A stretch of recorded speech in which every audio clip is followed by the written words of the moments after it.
From time to time mga kahabi, ato gyud na i-test atong failover aeration system. Kay basig pa failover ta diha unya, di day na mugana. So ato karon i-simulate nga walay power, brownout siya. So atong i-turn off ang atong main aeration compressor. So as you can see, napaong sad ang atong aeration sa atong tank. Atong i-turn on ang atong secondary aeration ang AC/DC.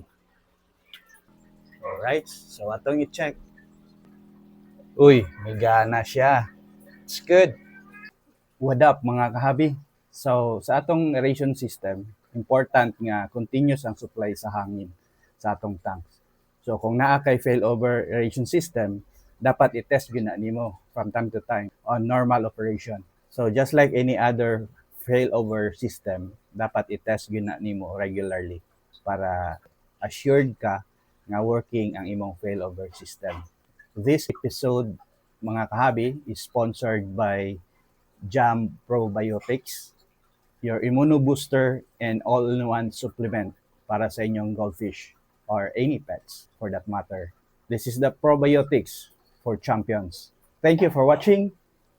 Fish out.